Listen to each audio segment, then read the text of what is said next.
உங்க வீட்ல இந்த மாதிரி ஈக்கள் பிரச்சனை இருந்துச்சுன்னா அதை எப்படி ரொம்ப ஈஸியாவே இந்த மாதிரி சரி செய்யறதுன்னு பாத்திரலாம். இப்ப மெத்தட்ல பாத்தீங்கன்னா ஈக்களை அழிக்க போறோம். அதே மாதிரி சிலருக்கு பாத்தீங்கன்னா பிற உயிர்களை அழிக்கிறது பிடிக்காது. அவங்களுக்காக ரெண்டாவது மெத்தட்ல ஈக்கள் வராம தடுக்கிறது எப்படின்னு பார்க்க போறோம். ஈக்களை அழிக்கிறதுக்கு ஃபர்ஸ்ட் இந்த மாதிரி 1 லிட்டர் பாட்டில் எடுத்து அதோட மேல் பகுதியை கட் பண்ணிருங்க.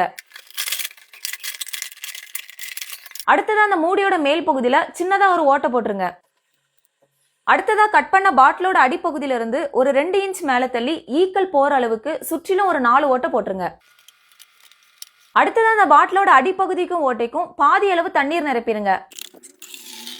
அடுத்ததா அதுல ஒரு 2-3 ஸ்பூன் சர்க்கரை போட்டு கலக்கிருங்க.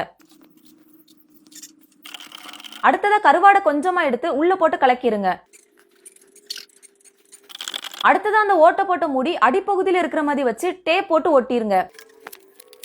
ஒருவேளை நீங்க சைவ நண்பர்களா இருந்தீங்கன்னா கருவாட்டுக்கு பதில் ஈக்களுக்கு பிடித்த வேற ஏதாவது போட்டு கலக்கிருங்க. உதாரணத்துக்கு நாட்டு சக்கரை போட்டு கலக்கினாலும் போதுமானது. இனி எங்க ஈக்கள்லாம் வருதோ அந்த இடத்துல இந்த மாதிரி பாட்டில செஞ்சு வச்சீங்கன்னா உள்ள போன ஈக்கள் அதுக்கு தேவையானதை சாப்பிட்டுட்டு கொஞ்ச நேரம் பாட்டிலுக்குள்ளே ரவுண்ட் அடிச்சு தண்ணிக்குள்ள விழுந்து செத்து போயிரும். சில ஈக்கள் இந்த மாதிரி டைரக்டா தண்ணிக்குள்ள பாஞ்சி கொஞ்ச நேரம் நீச்சலுக்கு பிறகு செத்து போயிரும். இப்ப பாருங்க ஈக்கள் குறைஞ்சிருக்கிறத பார்க்க முடியுது. அதே நேரத்துல பாட்டிலுக்குள்ள ஈக்கள் மாட்டிட்டு இருக்கதையும் பார்க்க முடியுது. இப்ப சில மணி நேரத்துக்கு பிறகு பாத்தீங்கன்னா எல்லா ஈக்களும் பாட்டிலுக்குள்ள போயிருச்சு. அதே மாதிரி எந்த பாத்திரத்துல ஈக்களும் இல்ல. இப்ப இதுல பாத்தீங்கன்னா ஒரே ஒரு ஈச்சு இருக்கு. அதுவும் கூடிய சீக்கிரத்துல பாட்டிலுக்குள்ள மாட்டிக்கிடும். இனி இந்த பாட்டில மாட்டிட்டு இருக்க ஈக்களை மேல் பகுதியை திரும்பவும் கலட்டி ஒரு குழி தோண்டி புதைச்சிடலாம். அடுத்ததா இது போன்ற உயிரிகளை அழிக்க விரும்பாதவங்களுக்கு இந்த ஈக்கள் வராம தடுக்கிறது எப்படின்னு பாத்திரலாம். அதுக்கு ஃபர்ஸ்ட் கற்பூரம் கொஞ்சம் எடுத்து அதை தூளா இடிச்சிருங்க.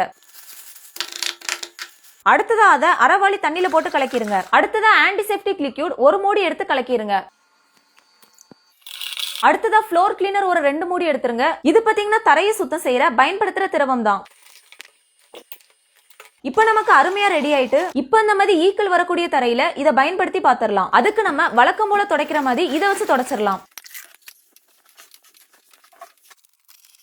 இப்ப பாருங்க தர நல்லாவே காஞ்சிருச்சு. அதே மாதிரி ஈக்களும் வரல. அடுத்ததா வீட்டுக்கு வெளியே இந்த மாதிரி ஈக்கள் வந்துச்சுன்னா அதை ஒரு ஸ்ப்ரே மூலமா சரி செஞ்சிடலாம். அதுக்கு ஃபர்ஸ்ட் பாட்டில 3/4 அளவுக்கு தண்ணி எடுத்துருங்க. அடுத்ததா ஒரு 2 நாப்தலின் உருண்டை பொடியா அடிச்சு எடுத்துருங்க. அடுத்ததா சின்னதா ஒரு கற்பூரமும் பொடியா அடிச்சு எடுத்துருங்க. அடுத்ததா உப்பு கொஞ்சம் எடுத்துருங்க. இப்ப நம்ம எடுத்த எல்லா இதையுமே இந்த தண்ணியில மிக்ஸ் பண்ணிருங்க. அடுத்ததா ஆன்டிசெப்டிக் லிக்யூட் ஒரு மூடி எடுத்துருங்க. இப்போ ஒரு மூடிய மூடி நல்லா குலுக்கி மிக்ஸ் பண்ணிருங்க. அடுத்ததான் இந்த மாதிரி ஸ்ப்ரே அடிக்கிறது ஒண்ணு மாட்டிரலாம். இப்ப பாருங்க எதையோ சாப்பிட்டுட்டு வாசலோரமா இருக்கிற சுவர்ல கைய வச்சிருக்காங்க. அதனால லைனா ஈக்கள் அதுல இருக்கு. இப்ப இந்த ஈக்களை வரட்டுறேன் ஆனாலும் திரும்ப வந்துருது. இப்ப இந்த இடத்துல ஸ்ப்ரே அடிச்சு விடுதேன். என்ன நடக்கு நீங்களே பாருங்க. இப்ப பாருங்க ஈக்கள் இந்த பக்கமா வருது. ஆனா இந்த இடத்துல இருக்க முடியாம திரும்ப போயிருது. அதாவது நம்ம அடிச்ச ஸ்ப்ரே இந்த ஈக்களுக்கு பிடிக்கல. அடுத்ததா இந்த இடத்துல உள்ள ஈக்களை நம்ம விரட்டி விட்டாலும் திரும்ப வருது. இப்ப இதுல ஸ்ப்ரே அடிக்கும் போது என்ன ஆகுதுன்னு பாருங்க.